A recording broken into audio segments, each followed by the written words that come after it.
नमस्कार दोस्तों, कैसे हैं आप सब लोग। आशा करता हूं आप सब लोग अच्छे होंगे। तो चलिए दोस्तों, आज हम बात करते हैं आईआरसीटीसी शेयर के बारे में। लेकिन दोस्तों, आगे बढ़ने से पहले मैं आपको यह बता दूं, हमारे इस स्टॉक के ऊपर किसी भी तरह की कोई भी बाई या सेल की रिकमेंडेशन नहीं है।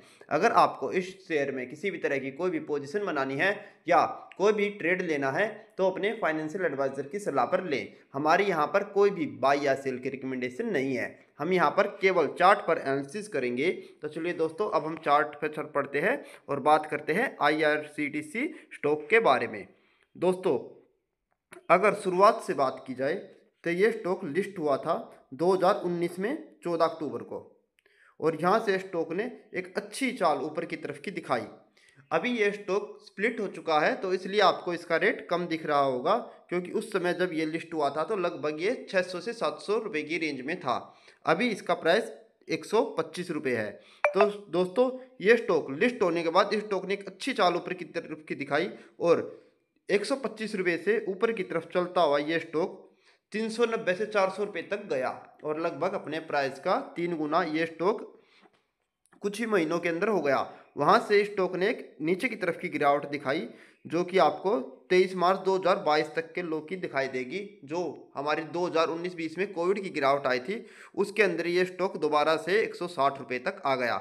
वहां से स्टॉक ने पीछे मुड़कर नहीं देखा और लगातार एक बड़ी चाल ऊपर की तरफ की दिखाई, और यहाँ पर एक बार इसने रेजिस्टेंस लिया था 8 मार्च 2021 को, और वहां से इसने ब्रेकआउट देते हुए एक बड़ी चाल ऊपर की तरफ की दिखाई। और आप देख सकते हैं इस स्टॉक ने लो की बात करें जो इसने मार्च 2020 में बनाया था वो था 150 रुपये, और वहां से ऊपर की तरफ टारगेट की बात करें तो 1280 तक के टारगेट इस स्टॉक ने दिखाए, और अपने प्राइस का लगभग 10 गुना ये स्टॉक केवल 1.5 साल के अंदर हो गया।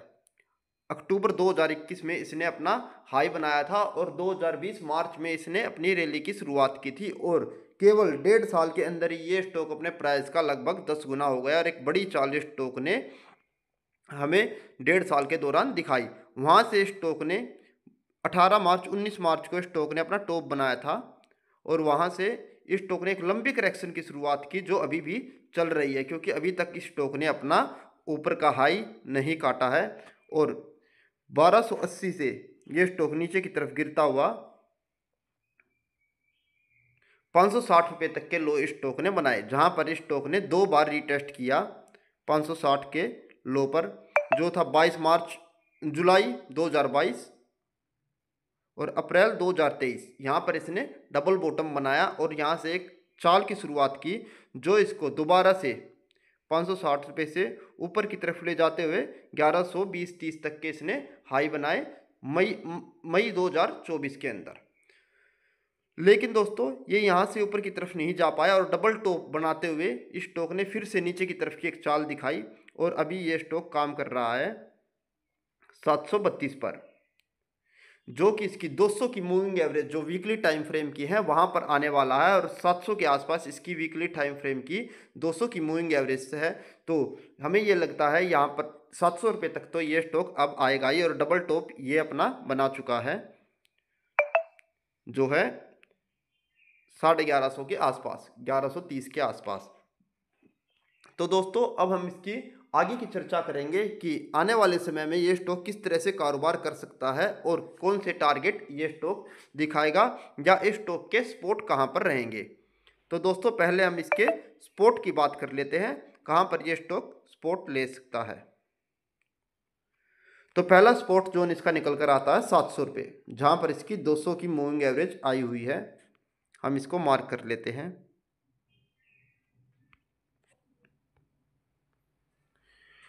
तो पहली जो इसकी सपोर्ट जोन है वो है 700 रुपये, और अगर ये स्टॉक 700 से नीचे जाता है तो फिर इसकी जो दूसरी हल्की सपोर्ट जोन निकल कर आती है वो है 630 रुपये,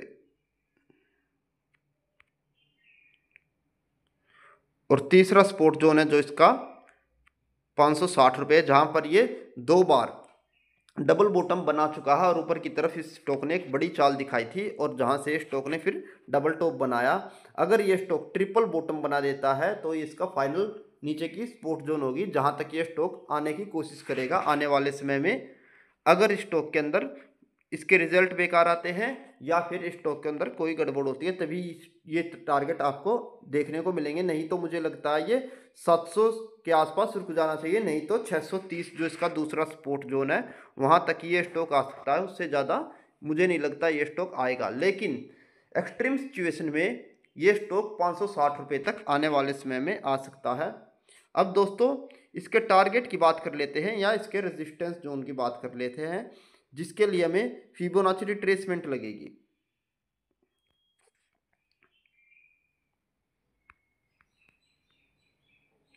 तो मान के चलें अगर ये 700 रुपये तक आता है तो उस हिसाब से हम पहले इसके टारगेट निकाल लेते हैं।